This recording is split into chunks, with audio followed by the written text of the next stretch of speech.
Pojďme si představit její soupeřky. V krajní dráze Natalia Pogrebňaková, 27letá semifinalistka mistrovství světa z roku 2013. Florian Gnafuaová, to je asi největší překvapení finálové sestavy. Běží v dráze číslo 3.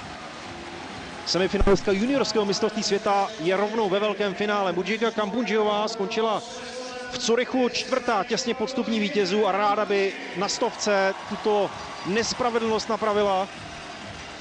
Vteřinkyně trenéra Jacquesa Cordyho, která předtím také skákala do výšky a do dálky, ale nakonec se vydala na dráhu sprinterky.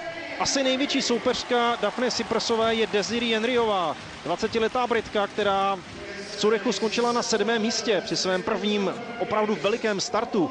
Předtím vyhrála mistrovství světa do 17 let. Yvette Lalovová, ta zase má nejvíce zkušeností. Bulharka se dokázala vrátit ve své kariéře i po vážném zranění nohy. 2 roky nemohla běhat, ale opět je v absolutní evropské elitě.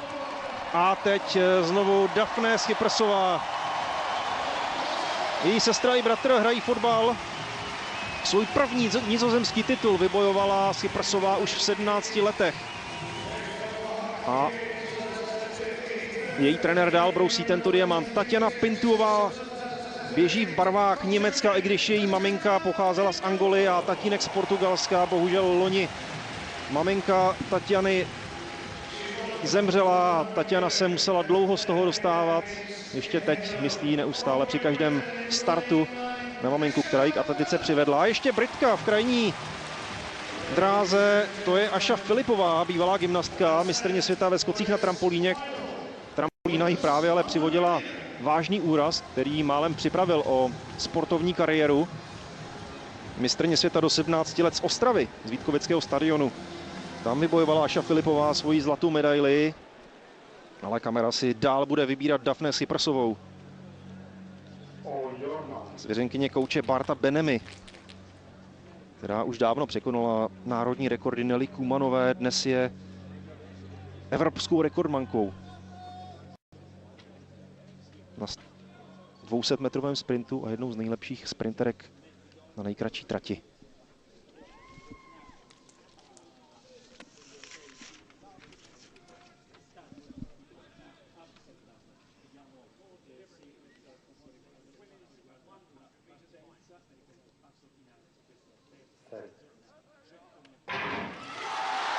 Všechna pozornost je na dráhu číslo 7, ale Cyprusová neoplývá nejrychlejšími starty, ale teď už ve chvíli do odstupu je Britka, útočí na titul mistryně Evropy Daphne Cyprusová s velkou převahou v čase 10:91.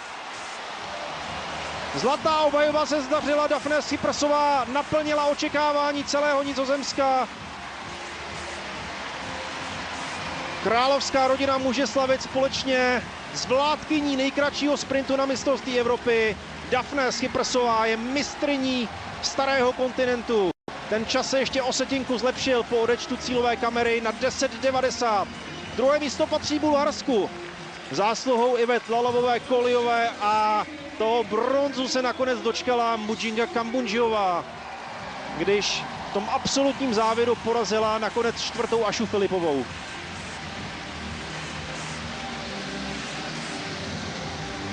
Tak ten zlatý hřeb toho dnešního programu zatloukla Daphne Cyprusová svým vítězným během do podlahy, jak se patří.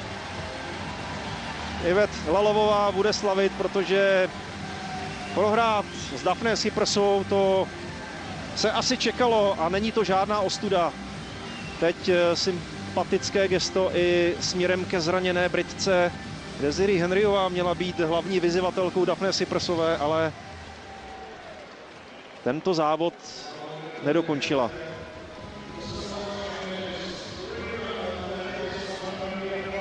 Bohužel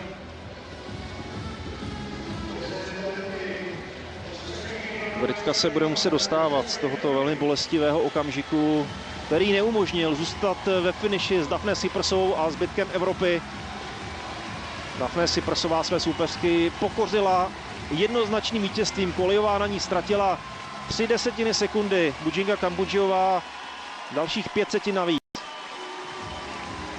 Jakoby mezi všemi a Cyprusovou stála zeď.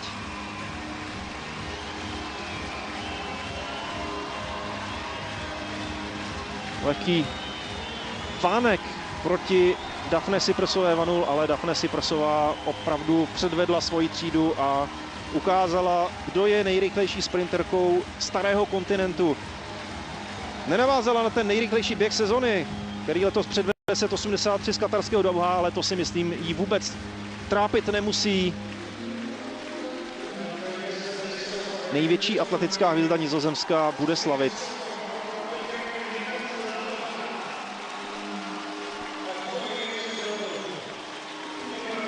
Ale držela sérii 10 výher, ale ve finále halového mistrovství světa Portlandu prohrála s Barbarou Pierrovou.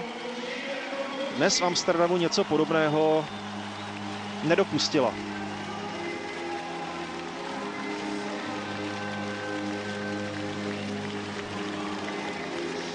Slaví také Iveta Lovová-Kolijová, která navázala na medaile z předchozích evropských šampionátů. Na stovce byla první v roce 2012. Je mistryní Evropy v hale a velkou radost prožívá také Švýcarsko zásluhou Bujingy Kambundžiové, která se tedy konečně dočkala po tom smolném 4. místě na mistrovství Evropy před 2 lety. Tahle rodačka z Bernu konečně dosáhla na medaili a ta je z bronzu.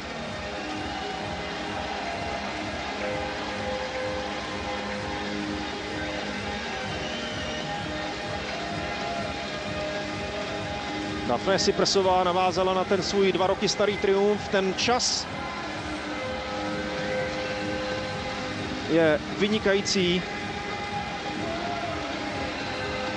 a opravdu rozbouřil ten stadion. Myslím si, že ten dnešní program té popolední i v té večerní části opravdu přinesl spoustu vynikajících zážitků, které korunovaly výkony sprinterek. My jsme si užili další pokračování stříbrné tradice na mistrovství Evropy. Ano, česká atletika přidala 2 stříbrné medaile a na konci tohoto večera kvetou tulipány. Úspěch dnes slavili i turečtí lovci rychlých nohou, kteří také dostali do svého týmu medailové hvězdy. No a uvidíme, jak to bude ještě s protiprotestem nizozemské výpravy, kdo se tedy doopravdy stal evropským šampionem na 200 metrů, protože cílem jako první proběhl Čurandý Martina, ale byl diskvalifikován a zatím tedy na prvním místě svítí španělské jméno a Bruno Hortelánovi patřil mezi nejpřekvapivější evropské šampiony. Viděli jsme smutný příběh sprinterky z Velké Británie. Desiree Henryová opouští stadion na nosítkách, doprovázena svojí reprezentační kolegyní.